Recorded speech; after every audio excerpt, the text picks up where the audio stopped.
wa ala alihi wa sahbihi wa mawalah wa la hawla wa la quwata illa billahi wa ba'du. Kita lanjutkan kajian tafsir singkat dari Juz Amma dan kita masuk pada surah Ad-Duha. A'udzu billahi minasyaitonir rajim. Bismillahirrahmanirrahim. Wad-duha wal-laili idza saja. Ma wadda'aka rabbuka wa ma qala. Walal akhiratu khairul laka minal ula wala sawfa yu'tika rabbuka fatarda. Alam yajidka yatiman fa'awa wa wajadaka dhallan fahada wa wajadaka 'ailan fa'aghna fa ammal yatima fala taqhar wa ammas sa'ila fala tanhar wa amma bi ni'mati rabbika fahaddits. Demi waktu duha dan demi malam apabila telah sunyi, Tuhanmu tidak mungkin meninggalkan dirimu dan tidak pula membencimu. Dan sungguh yang kemudian lebih baik daripada yang permulaan. Dan sungguh kelak Tuhanmu pasti memberikan karunia kepadamu sehingga engkau akan puas. Bukankah dia mendapatimu sebagai anak yang yatim kemudian dia melindungimu? Dan dia mendapatimu sebagai orang yang bingung lalu Allah berikan petunjuk. Dan dia mendapatimu sebagai seorang yang kekurangan lalu Allah berikan kecukupan. Maka terhadap anak yatim jangan engkau berlaku sewenang-wenang. Dan terhadap orang yang meminta-minta janganlah engkau menghardiknya. Dan terhadap nikmat Tuhanmu hendaklah engkau bersyukur. Surah Ad-Duha ini ada asbab nuzulnya. Ketika Nabi SAW datang perintah solat malam dengan turunnya surah Al-Muzammil, ya ayyuhal muzammil qumil laila illa qalila nisfahu aw inqus minhu qalila aw zid alaihi wa rattilil qur'ana tartila. Turun ayat tentang perintah salat malam. Maka sejak turun ayat perintah dalam surah Al-Muzammil ini, maka Nabi SAW tidak pernah meninggalkan salat malam seumur hidupnya dalam periode Mekah. Di periode Mekah Rasul SAW tidak pernah meninggalkan qiyamul lail kecuali 3 hari. Ada yang mengatakan 2 hari. Karena alasannya Nabi SAW sedang tak enak badan. Jadi 2 atau 3 hari Nabi SAW pernah tidak solat malam. Sehingga ketika Nabi SAW 2 atau 3 hari tidak solat malam, datanglah seorang wanita yang paling jahat yang Allah Subhanahu wa taala sebutkan dalam Al-Qur'an, hammalatal hatab. Siapa hammalatal hatab ini? Istri daripada Abu Lahab. Namanya Arwa bintu Harbin atau kunyahnya Ummu Jamil. Ummu Jamil atau Arwa bintu Harbin ini kemudian datang kepada Nabi SAW di saat Rasul SAW tidak salat malam dan mengatakan, ya Muhammad aina syaitan. Hai Muhammad, di mana setanmu? Maksudnya Jibril. Kenapa malam ini tak datang? Karena Nabi SAW tiap malam salat malam. Tiba-tiba Rasul sudah 2 atau 3 hari tak salat malam. Jadi Arwa bintu Harbi ini ngomong, aina syaitanuk, mana setan? Maksudnya mana? Katanya makhluk yang setiap malam datang memberikan wahyu kepadamu. Arwa bintu Harbin membahasakan setan, maksudnya malaikat Jibril. Aina syaitanuk, mana setanmu? Jangan-jangan setanmu sudah tidak turun lagi kepadamu dan dia mencari orang lain yang akan diangkat jadi nabi dan itu bukan dirimu. Maka ucapan Arwa bintu Harb ini menyebar di tengah masyarakat Quraisy. dan membuat sedih Nabi SAW, maka untuk mengobati hati Nabi SAW turunlah ayat wadduha wal laili idza saja ma wadda'aka rabbuka wa ma qala. Syahidnya ma wadda'aka rabbuka wa ma qala. Rabbmu tidak akan meninggalkan kamu dan dia tidak mungkin membenci. Karena Ummu Jamil mengatakan apa? Di mana setan? Mana Jibril? Bahasanya seperti itu. Kok enggak datang lagi? Jadi Nabi SAW terpikir dengan ucapan itu. Maka Allah Subhanahu wa taala katakan ma wadda'aka rabbuka wa ma qala. Allah tidak mungkin meninggalkanmu. Seandainya dalam 2-3 hari Jibril tidak turun, bukan berarti Allah mendak meninggalkan kamu dan mencari nabi yang lain. Wa ma qala, begitu juga tidak akan membencimu. Allah akan tetap menyayangimu dan mencintaimu. Dari sini di antara asbab nuzul daripada surah Ad-Duha di sini. Baik, kita masuk pada ayatnya. Di sini Allah Subhanahu wa taala mengatakan wad-duha wal laili idza saja. Demi waktu duha dan demi malam apabila telah sunyi. Di banyak ayat dalam Al-Quranul Karim, Allah Subhanahu wa taala paling banyak bersumpah dengan waktu. Hampir kebanyakan sumpah Allah dalam Quran itu berbicara soal waktu. Wal laili idza yaghsha wan nahari idza tajalla. Demi malam apabila sudah menutup dan demi siang apabila sudah terpancar sinarnya. Kemudian Allah mengatakan wal fajri wa layalin ashri, demi waktu fajar dan demi malam-malam yang 10. Kemudian Allah mengatakan wal asri innal insana lafi khusrin, demi masa, demi waktu asar. Dan di sini Allah mengatakan wadduha, demi waktu duha dan demi malam ketika sunyi.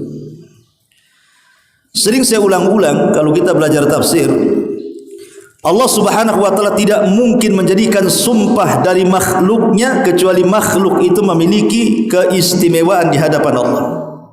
Karena makhluk Allah banyak, kenapa tidak dijadikan sumpah semua? Hanya makhluk-makhluk tertentu saja yang Allah jadikan sumpah. Karena Allah tidak hendak menjadikan makhluknya semuanya dijadikan sumpah, kecuali makhluk itu ada keistimewaannya di hadapan Allah. Dan waktu satu di antara makhluk Allah dan sangat istimewa. Makanya kelak ketika pada hari kiamat, sebelum manusia meletakkan kakinya di titian Siratal Mustaqim, apa kata Nabi SAW? La tazulu qadama 'abdin hatta yus'al an arba. Tidak mungkin bergeser kaki anak Adam sampai ditanya 4 perkara. An umrihi fi ma afna, tentang umurnya kemana dihabiskan waktu. Wa an syababihi fi ma abla, waktu mudanya kemana dia lampiaskan waktu muda, waktu. Wa an ilmihi fi ma amila fi, tentang ilmunya sudahkah dia amalkan. Mencari ilmu butuh waktu, mengamalkannya pun butuh waktu. Wa an malihi min aina iktasabahu wa fi ma anfaqahu, hartanya dari mana kau dapat, kemana pula kau belanjakan. Cari harta perlu waktu, membelanjakannya pun perlu waktu. Semua akan ditanya. Makanya waktu ini dalam Islam sangat istimewa. Setiap hentakan napas manusia itu akan ditanya di hadapan Allah Subhanahu wa taala. Dari sinilah maka orang yang cerdas adalah orang yang mempersiapkan kehidupannya untuk akhiratnya. Maksudnya memanfaatkan waktunya supaya berkesan untuk akhiratnya. Makanya sering saya katakan, ada manusia, okelah sekarang jam berapa ini? Sekarang jam 5:24. Antum ngaji di sini, alhamdulillah, waktu antum digunakan untuk ngaji. Tapi di jam yang sama ini, jam 5:24 nih, ada saudara kita yang mungkin tidur, sholat subuh pun tidak, ya. Atau mungkin dia sholat subuh habis itu tidur. Tentu akan berbeda orang-orang yang seperti antum memanfaatkan waktu duduk untuk bermajelis taklim dengan dalam waktu yang sama orang-orang yang meninggalkan solat subuh kemudian tidur, pertanggungjawabannya akan beda di hadapan Allah Azza wa Jalla. Karena waktu ini sangat penting sekali. Makanya Allah mengatakan fa idza faragta fansab. Kalau sudah selesai melakukan amal soleh yang satu, ada waktu luang, lakukan amal soleh yang lainnya. Kalau bisa, setiap waktu itu adalah nilai manfaat di hadapan Allah Azza wa Jalla. Di sini Allah Subhanahu wa taala bersumpah demi waktu duha dalam Quran. Hanya ada 3 waktu salat yang Allah jadikan sumpah. Pertama, wadduha, demi waktu duha. Di situ ada salat duha. Yang kedua, wal fajri walayalin asr, demi waktu fajar. Di situ ada salat subuh. Kemudian yang ketiga, wal asri innal insana lafi khusrin, demi waktu asar. Di situ ada salat asar. Dan Allah tidak pernah bersumpah dengan wal maghrib, wal isya, wal zuhri. Tidak akan antum dapati itu. Yang ada wal fajri, wal asri, wal duha. Antum tidak akan dapati wal zuhri, wal maghrib, wal isya. Kenapa? Kenapa hanya 3 waktu ini saja, waktu-waktu solat yang Allah jadikan sumpah? Ini kan sebuah pertanyaan. Kenapa zuhur tidak masuk? Kenapa maghrib tidak masuk? Kenapa isya tidak masuk? Bukankah 3 waktu juga waktu-waktu solat? Ulama mengatakan karena rahasia hidup manusia dalam satu hari itu ada di 3 waktu ini. Rahasia manusia dalam setiap harinya itu tersimpan dalam 3 waktu ini. Pertama, wal fajri, demi waktu fajar. Orang yang selepas subuh, kemudian seperti antum duduk berzikir, bermajelis taklim, atau mungkin baca Quran atau beribadah yang lainnya, sampai syuruk. Syuruk itu terbit matahari meninggi 1 tombak, disebut syuruk namanya. Ini waktu berkah. Kalau seseorang berdoa kepada Allah Subhanahu wa taala di waktu syuruk, maka dia akan diberkahi 1 harinya. Maka berdoalah kepada Allah Azza wa Jalla di waktu syuruk ini, semoga usaha kita diberkahi, pekerjaan kita diberkahi, umur kita diberkahi, keluarga kita diberkahi, semua hidup kita diberkahi. Maka siapa yang berdoa dengan keberkahan di waktu pagi, maka akan diberkahi sampai waktu asar. Dari sini Nabi SAW mengatakan apa? Allahumma barik li ummati fi bukuriha. Ya Allah, berkahi umatku di waktu paginya. Di sini ada waktu berkah. Makanya rahasia hidup manusia ada di waktu fajar. Kemudian yang kedua, wadduha, kita urut demi waktu duha. Waktu duha ini ada yang mengatakan dimulai dari terbit matahari meninggi 1 tombak sampai zawal. Zawal itu matahari condong ke arah barat, masuk waktu zuhur. Itulah waktu duha. Tapi ada juga yang mengatakan waktu duha itu sampai maghrib. Karena lawannya di sini Allah mengatakan wadduha wal laili, demi waktu duha dan demi malam. Artinya duha itu terbentang dari pagi sampai sore, baru setelah itu malam. Itu menurut teks daripada surah Ad-Duha. Walaupun pendapat yang kuat waktu duha itu maksudnya mulai terbit matahari meninggi 1 tombak sampai zawal, matahari condong ke arah barat, masuk waktu zuhur. Itulah waktu duha. Lah waktu duha ini adalah waktu harakatun nas, waktu di mana manusia itu bergerak. Orang yang punya ladang ke ladang, orang yang punya kantor ke kantor, orang yang punya pasar ke pasar, orang yang kerja di jalan, sibuk di jalan raya. Itu waktu orang bergerak, waktu duha itu. Karena biasanya orang bekerja atau semangat-semangatnya orang bekerja, kerja apa saja, itu waktu di pagi sampai zuhur tuh. Kalau sudah zuhur udah malas biasanya. Itulah harakat manusia di situ, gerakan manusia di situ. Makanya Allah Subhanahu wa taala jadikan sumpah, karena ini waktu bergeraknya manusia. Disitulah manusia akan dapat manfaat dunia akhirat di waktu duha. Lah waktu duha ini waktu istimewa. Kenapa waktu istimewa? Karena di situ ada, pertama ada solat duha. Dan solat duha itu sedekah yang mewakili 360 persendian. Kalau antum hitung dari kepala sampai kaki, persendian manusia itu jumlahnya 360. Itu berdasarkan hadis qudsi. Dan ini dibenarkan dalam teori kedokteran. Di zaman Nabi tidak ada alat canggih untuk menghitung sendi. Tapi sekarang dimunculkan alat-alat canggih kan. Ternyata setelah dihitung oleh para dokter, memang sendi itu jumlahnya 360 sendi. Dan ini menunjukkan bahwa wahyu, Rasul tidak ngomong asal ceplak gitu saja, tapi dari Allah yang mengatakan bahwa dalam raga manusia itu ada 360 persendian. Dan 360 persendian ini wajib mengeluarkan sedekah setiap harinya. Tetapi kata Rasul sallallahu alaihi wasallam, cukup dengan 2 rakaat duha itu sudah mewakili sedekah 360 persendian.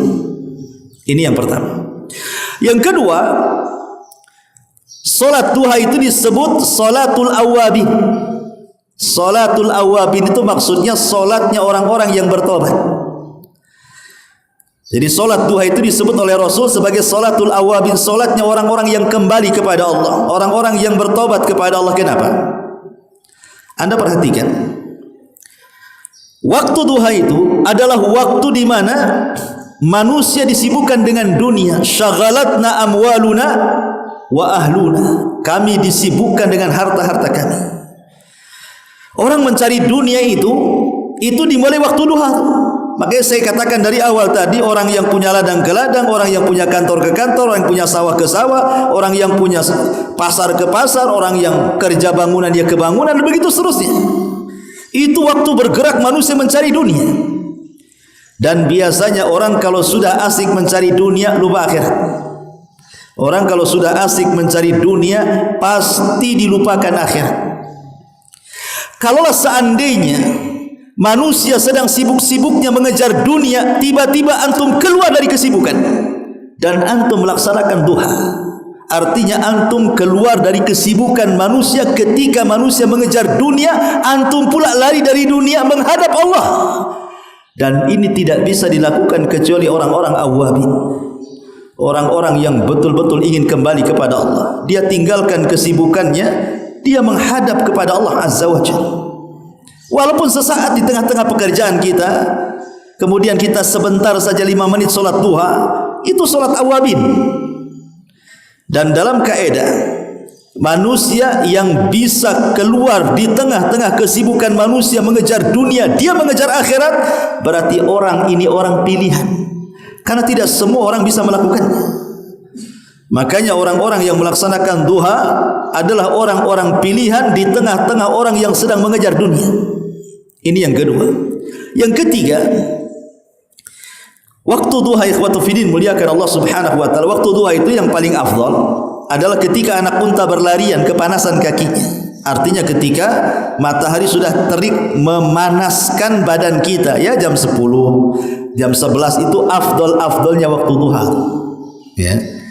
Dan Nabi SAW mengatakan, orang yang melaksanakan 4 rakaat duha, Allah akan cukupkan kehidupannya. Dalam hadis qudsi, Allah akan cukupkan kehidupannya. Dari sini ada sebagian orang-orang awam yang menganggap bahwa solat duha itu solat membawa rizki. Nah, sering kita dengar kan, kalau ingin dapat rizki solat duha katanya. Kalau ingin rizkinya dimudahkan solat duha, perbanyak duha kan itu. Boleh jadi diambil dari makna hadis qudsi tadi, bahwa orang yang melaksanakan 4 rakaat saja, Allah maka akan cukupkan kehidupannya. Kemudian yang terakhir, waktu duha itu ikhwan, kalau orang bisa melaksanakan sampai 12 rakaat, antum bisa melaksanakan salat duha sampai 12 rakaat. Kata Nabi SAW, bunyalahu qasrun fil jannah, akan dibangunkan 1 istana di surga. Inilah keistimewaan duha. Makanya Allah bersumpah wadduha, karena banyak istimewanya waktu duha itu. Kemudian Allah mengatakan walaili idza saja, dan demi waktu malam apabila telah sunyi. Waktu malam adalah waktu yang sangat istimewa, bahkan lebih istimewa dibandingkan duha. Karena solat sunnah yang paling afdal setelah solat wajib itu adalah qiyamul lail. Solat sunnah yang paling afdal setelah solat wajib adalah qiyam al-lail. Makanya banyak peristiwa-peristiwa besar itu terjadi di malam hari. Isra Mi'raj terjadi di malam hari. Turunnya Al-Quran terjadi di malam hari. Inna anzalnahu fi lailatul qadar. Kami turunkan Al-Quran di malam Lailatul Qadar. Maknanya bukan di siang, tapi di malam hari. Ini kan peristiwa yang luar biasa di malam hari. Kemudian malam hari ini Allah katakan dalam surah Muzammil, di mana ayatnya? Inna gimana? Wa asyaddu wat'an wa aqwa mukila. Asyaddu wat'an wa aqwa mukila. Inna nasyi'atal laili hiya asyaddu wat'an wa aqwa mukila. Sesungguhnya waktu malam hari, kata Allah Subhanahu wa taala, hiya asyaddu wat'an. Asyaddu wat'an itu artinya kalau orang bangun di malam hari, kemudian dia beribadah di malam hari, maka itu lebih mampu untuk membersihkan jiwa. Jiwa kita ini akan dibersihkan. Wa aqwa mukila. Bahkan bacaan Al-Quran di malam hari akan lebih berkesan dibandingkan di siang hari. Jadi malam hari itu, kalau kita mau beribadah dengan betul-betul ibadah tafakur kepada Allah Azza wa Jalla, itu lebih berkesan. Bahkan baca Quran pun lebih berkesan. Kenapa demikian? Satu, karena orang yang melakukan ibadah di malam hari akan dijauhkan daripada riya. Mau riya sama siapa? Orang tidur semua. Antum mau riya sama siapa? Kecuali antum live. Allahu Akbar. Mungkin lah kan. Itu lain ceritanya. Tapi umumnya orang ibadah di malam hari itu pasti ikhlas. Tak mungkin riya. Mau riya sama jangkrik? Tak mungkin. Ya. Makanya dahulu ada seorang alim namanya Zainul Abidin. Cicit Nabi, bukan cucu, cicit Nabi.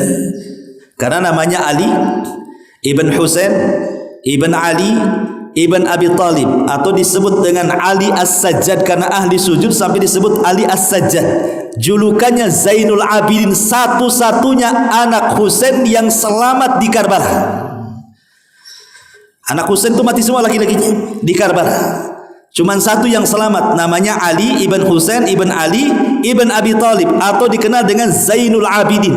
Maka siapapun yang mengaku keturunan Husain wajib jalurnya kepada Zainul Abidin. Kalau tidak nyambung ke Zainul Abidin, jangan ngaku Habib kalian. Karena cuma satu jalurnya. Kalau Hasan dua, kalau Husain cuma satu, harus lewat Zainul Abidin. Zainul Abidin Allah berikan rezeki luas. Ya. Allah berikan rezeki luas. Tapi kalau sedekah tak tampak, sehingga orang menganggap bakhil. Rupanya malam-malam, setiap malam dalam sepertiga malam itu, dia pikul gandum. Setiap malam dia letakkan gandum di 70 pintu rumah fuqara wal masakin Madinah. Setiap malam. Tidak ada yang orang tahu. Setiap malam letakkan di sini, letakkan di situ. Nanti besok dia letakkan lagi di mana lagi. Setiap malam ditarget 70 fuqara masakin Madinah harus mendapatkan gandum.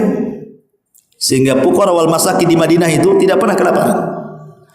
Walaupun demikian tetap saja dia dikatakan bakhil karena tidak nampak sedekahnya. Sebentar lagi ini kan ini mau Idul Fitri nih, orang bagi-bagi kan, bagi-bagi sembako tuh orang-orang kaya itu, orang-orang ngantri itu zakat fitrah tuh. Itu sudah disiapkan wartawannya itu. Ya, sudah disiapkan kan, biar nanti ini simpulan sampai ngantri. Itu kita kan itu, tapi Zainul Abidin malam-malam. Sehingga tidak ada orang tahu. Ketahuannya kalau dia ahli sedekah kapan? Ketika mati. Ketika dia meninggal, orang yang memandikannya itu melihat bahwa di pundaknya Zainul Abidin kapalan karena sering mengangkut gandum. Dan ketika meninggalnya tidak ada satu rumah fuqara wal Madinah kecuali kehilangan gandum. Baru mereka sadar siapa yang selama ini ngasih infak kepada mereka. Syahidnya di sini apa? Zainul Abidin infak di malam hari, karena di situ lebih ikhlas kepada Allah Azza wa Jalla. Ibadah di malam hari itu lebih ikhlas, makanya lebih berkesan kepada hati, dan bacaan Quran pun lebih berkesan juga. Ini yang pertama, lebih berkesan, lebih jauh daripada riya dan dekat dengan ikhlas. Kemudian lebih daripada itu, yang kedua, ziyadatut tadabburi wal fahmi.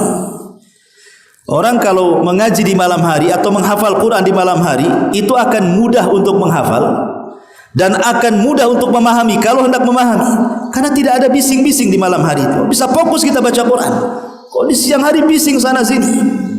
Makanya kenapa kemudian di sini Allah bersumpah dengan malam, karena memang malam itu adalah waktu yang sangat istimewa bagi para salihin, orang-orang saleh. Wal laili idza saja, ma wadda'aka rabbuka wa ma qala. Ma wadda'aka. Tetapi Allah Subhanahu wa taala tidak mengulang dengan kalimat wa ma qalaka. Harusnya kan begitu bacaannya. Ma wadda'aka, Allah tidak meninggalkan ka kamu. Wa ma qala, dan Allah tidak membenci. Harusnya bacaannya wa ma qalaka, gitu maksudnya. Kenapa Allah tidak kasih ka di qala tetapi Allah kasih ka di wadda'? Ma wadda'aka, tidaklah Allah meninggalkan ka kamu, wa ma qala, dan tidak pula membenci. Harusnya membencimu, gitu maksudnya. Kenapa tidak dikasih ka? Ulama tafsir mengatakan kalimat wadda'aka, dan Allah tidak mungkin meninggalkan kamu. Kalau seseorang Allah meninggalkan Rasul sehari 2 hari atau semalam 2 malam 3 malam, Rasul bisa bersabar.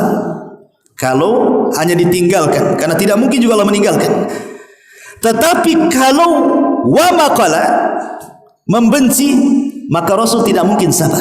Kalau meninggalkan semalam 2 malam, Rasul bisa sabar. Tapi kalau Allah membenci, Rasul tidak sabar. Tidak mungkin Rasul dibenci oleh Allah Azza wa Jalla. Rasul tidak mau dibenci Allah. Makanya tidak menggunakan ka di sini. Maknanya ketika Allah mengatakan ma wadda'aka, Allah tidak meninggalkan kamu, artinya Allah bersamamu. Ketika Allah mengatakan wa ma qala, dan Allah tidak membencimu, maknanya Allah mencintaimu. Karena kalimat cinta dengan kebersamaan Allah ini sesuatu yang pasti ada dua-duanya. Kalau sudah dicintai Allah, pasti Allah bersamamu. Kalau Allah membencimu, maka Allah tidak mungkin bersama kita. Makanya Allah Subhanahu wa taala menyebutkan dalam hadis kursi itu, wa ma yazalu 'abdi yataqarrabu bin nawafil hatta uhibbahu. Siapa yang menambah dari yang wajib dengan yang sunnah-sunnah, maka Allah Subhanahu wa taala akan katakan sampai aku mencintainya.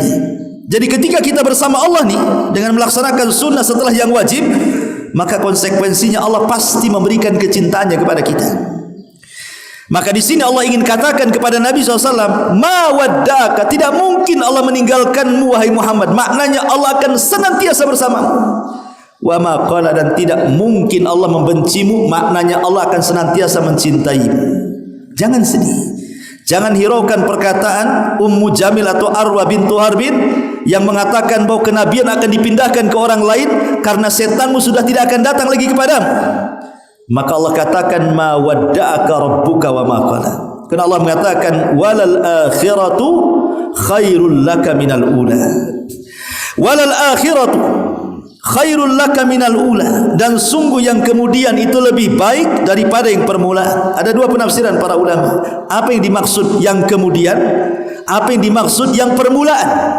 Maksudnya yang permulaan itu dakwah di Mekah, yang kemudian itu dakwah di kota Madinah. Seolah-olah Allah ingin katakan Madinah itu lebih baik bagimu dibandingkan Mekah. Karena di Mekah ketika berdakwah ditekan Nabi, diintimidasi, diancam, dicaci, dimaki, direndahkan. Di Madinah dimuliakan. Wal akhiratu khairul laka minal ula. Penafsiran yang kedua, wal akhiratu khairul laka minal ula, maksudnya yang kemudian setelah kematian. Dan yang permulaan maksudnya dunia. Maksudnya akhirat itu jauh lebih baik dibandingkan dunia. Karena Allah mengatakan wala saufa yu'tika rabbuka fatarda, dan sungguh Allah akan memberikan kepadamu banyak pemberian dan engkau akan puas dengan pemberian itu. Allah Subhanahu wa taala sudah banyak memberi nikmat kepada Rasul di dunia.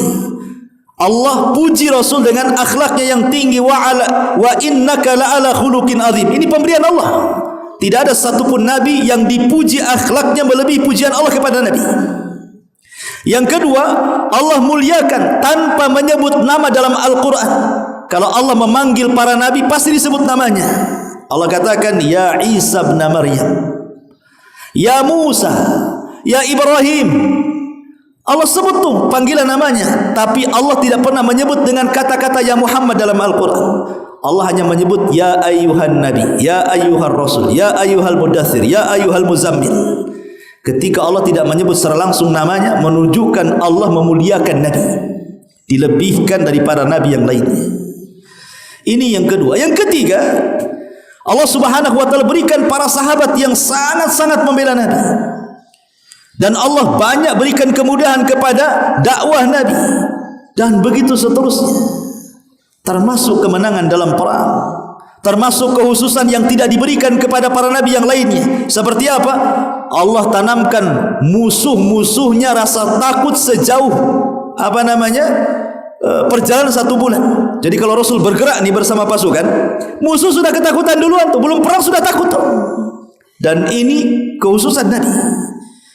Kemudian juga Allah lebihkan bahwa umat Islam ini, umat Rasul, diberikan apa? Keistimewaan boleh solat di mana saja. Tapi kalau umat dulu tidak boleh solat kecuali di tempat ibadah mereka. Rasul mengatakan, waju'ilat liyal ardu masjidan wa tahur. Allah jadikan bumi sebagai tempat sujud dan tempat bersuci. Kalau antum kepepet umpamanya solat di trotoar, tidak apa-apa, asal jangan jadi konten saja. Kan ada tuh orang buat konten solat di trotoar, ngapain? Rupanya lagi konten, musolanya di depan. Artinya kalau orang kepepet solat di mana saja boleh, itu urusan Nabi. Kemudian juga Allah berikan, dihalalkan ghanimah perang. Para nabi dulu tidak boleh. Kalau perang dapat harta ghanimah, dihancurkan. Tidak boleh dimakan, tidak boleh dimanfaatkan. Tapi umat Rasul boleh memanfaatkan harta ghanimah. Harta ghanimah itu maksudnya harta rampasan perang, bukan untuk nemu dompet dibilang harta ghanimah. Dapat ghanimah nih. Itu milik orang dompet. Jadi banyak keistimewaan yang Allah berikan dan juga kepada Rasul dan umatnya, termasuk di akhirat. Nabi orang yang pertama kali keluar dari kubur. Nabi yang pertama kali memberikan syafaatul uzma. Nabi yang pertama kali melintasi titian siratal mustaqim. Bahkan Nabi yang pertama kali membuka pintu surga. Bahkan Rasul yang pertama kali masuk surga. Banyak keutamaan. Allah katakan, wala saufa yu'tika rabbuka fatarda. Kemudian Allah ingatkan di sini tentang nikmat yang Allah anugerahkan kepada Nabi sallallahu alaihi wasallam. Apa nikmatnya? Alam yajidka yatiman fa'awa. Bukankah Allah sudah mendapati wahai Muhammad seorang yatim, tapi Allah lindungi. Yatimmu tidak seperti anak-anak yatim yang lainnya. Anak-anak yatim yang lainnya terlantar, tapi engkau Allah lindungi. Meninggal ibundanya, dilindungi oleh pamannya Abu Talib. Abdul Muttalib kakeknya meninggal 2 tahun, dilindungi oleh Abu Talib.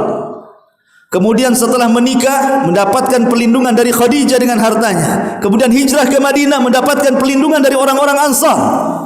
Allah lindungi. Fa'ammal yatima alam yajidka yatiman fa'awa. Kemudian Allah mengatakan wa wajadaka dhalan fahada. Dan Allah dapati kau tersesat. Maksud tersesat ini bukan sesat maksudnya kufur atau syirik, tidak. Maksudnya tersesat, tidak tahu apa yang harus dilakukan dalam beribadah kepada Allah. Rasul tidak pernah kufur, Rasul tidak pernah syirik walaupun di masa jahiliyah. Rasul itu ala dini Ibrahim, di atas agama Ibrahim, di atas fitrah. Cuman karena belum turun syariat, tidak tahu cara menyembahnya, belum tahu cara sholat, cara puasa, cara zakat, cara haji, dan begitu seterusnya. Kemudian turunlah syariat. Ini loh solat begini, ini puasa begini, ini zakat begini, ini haji begini. Wa wajadaka dhalan fahada, wa wajadaka ailan fa'aghna. Dulu engkau dapati wahai Muhammad, engkau miskin, Allah berikan kekayaan. Apa maknanya di sini? Ada yang mengatakan bahwa maksudnya dulu engkau miskin itu miskin tidak punya sahabat yang membelamu. Kemudian ditumbuhkan dan ditanamkan di hati-hati para sahabat untuk membela Rasul. Maka Rasul kaya dengan para sahabat. Ataupun penafsirannya dulu engkau miskin, ya miskin, kemudian menikah dengan Khadijah kau kaya. Allah berikan kekayaan. Hijrah ke Madinah, banyak peperangan dimenangkan Rasul, ghanimah di mana-mana. Atau maknanya wa wajadaka ailan fa'aghna. Fa'aghna di sini artinya qanaah.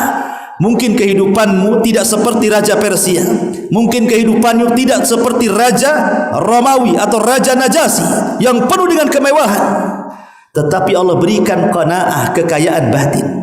Maksud fa'aghna di sini kekayaan batin, karena al-ghina ghinal qalbi, kekayaan itu ada di hati. Sekaya apapun secara materi dunia ikhwan, kalau hati sempit tetap miskin. Tapi semiskin-miskinnya dari materi dunia, kalau hatinya lapang maka dialah sekaya-kaya manusia. Ada juga yang mengatakan seperti itu. Ada wa wajadaka ailan fa'aghna fa ammal yatima fala taqhar. Maka Allah ingatkan, adapun terhadap anak yatim jangan kau hardik mereka. Ingat dulu kau yatim. Allah berikan perlindungan dengan diberikan kepada Halimah Sa'diyah. Kemudian dari Halimah Sa'diyah pindah ke tangan ibundanya Aminah. Setelah Aminah pindah ke tangan Abdul Muttalib. Setelah Abdul Muttalib pindah ke tangan Abu Talib. Kemudian ke Khadijah. Kemudian ke orang-orang Ansar. Dulu kau yatim, Allah tolong sampai jadi orang besar. Karena dulu kau yatim, maka kalau dapat anak yatim jangan kau hardik. Ingat dulu kau yatim juga. Karena Rasul itu Abul Aitam, bapaknya anak yatim. Ya. Makanya kenapa Rasul mengatakan ana wa kafirul yatim fil jannati kahataini. Saya dan para pengkafil anak yatim seperti ini di surga. Maka siapapun yang mengusap anak yatim, antum akan dapatkan pahala sebanyak rambut yang ada di anak yatim itu. Kalau antum usap kepalanya satu kali, berarti antum dapat pahala sebanyak rambut yang di kepalanya. Dua kali rambut. Tiga kali. Tapi mau enggak anak yatim digituin sama antum? Mau. Kalau antum kasih amplop sekali, kasih 100 usap, 200 usap, 1 juta 10 kali usap tuh banyak pahala antum tuh kan. Mungkin anak yatim tiap hari minta diusap tuh kalau antum ada jatah ya. Baik. Kemudian wa ammas sa'ila fala tanhar. Dulu engkau miskin, Allah berikan kekayaan. Kalau ada orang minta-minta jangan bakhil. Karena kekayaan itu milik Allah. Dulu kau juga miskin wahai Muhammad, Allah berikan kekayaan, maka setiap ada orang yang miskin, ingat dulu kau juga miskin, kasih dia, jangan kau bentang ya. Kemudian Allah akhiri wa amma bi ni'mati rabbika fahaddis. Adapun dengan nikmat Rabbu ceritakan. Fahaddis, ceritakan. Namanya tahaddus bin ni'mah. Tahaddus bin ni'mah itu bukan ria. Tidak. Pamannya antum dalam rangka tahadus bin ni'mah, pernahlah antum dulu kaya, kemudian antum dimudahkan hidupnya, membantu fuqara wal masakin. Allah takdirkanlah mungkin namanya hari kan berputar, kadang kaya kadang miskin. Kemudian antum teringat, antum cerita, aduh enaknya dulu kaya saya bisa nyumbang. Itu namanya tahadus bin ni'mah namanya. Ya, bukan ria, tidak. Nah, tergantung inamal amalu bin niat ya. Kalau niatnya untuk ria ya ria maksudnya. Tapi kalau hanya sekedar tahadus bin ni'mah, menceritakan diri sendiri hanya untuk supaya dijadikan ibrah, dan itu merupakan nikmat dari Allah Subhanahu wa taala, enggak apa-apa. Ataupun maksud tahadus bin nikmah itu maksudnya antum menampakkan yang zahir. Karena ada orang kaya, subhanallah, bukan hanya bakhil sama orang, sama dirinya dia bakhil. Dia kaya, beli baju yang bagus saja enggak bisa. Padahal kaya. Kemana-mana pakai kolor aja, enggak bisa dia beli sarung atau beli apa gitu. Padahal kaya, pakai kolor pula dia. Mana nikmat yang Allah berikan? Makan asalnya enggak gizi. Apa ini? Ini bukan zuhud. Ya. Maka boleh menampakkan yang zahir. Makanya ketika Rasul mengatakan, Rasul, apakah orang yang pakai sandal bagus, baju bagus, kendaraan bagus termasuk sombong? Kata Rasul, tidak. Sombong itu bukan di situ. Sombong itu menolak kebenaran dan merendahkan orang. Artinya kalau kita pakai baju bagus untuk merendahkan orang, disitulah sombongnya. Antum beli mobil petantang petenteng itu disembah. Tapi kalau antum beli baju, beli sandal, pakai mobil, itu tahadus bin nikmah, tidak ada masalah. Yang penting jangan rendahkan orang. Ya, itu saja sebenarnya. Makanya Allah mengatakan fa amma bi ni'mati rabbika fahaddits. Subhanallahi bihamdika asyhadu an la ilaha illa anta astaghfiruka wa atubu ilaik. Allahu ta'ala. Assalamualaikum warahmatullahi wabarakatuh.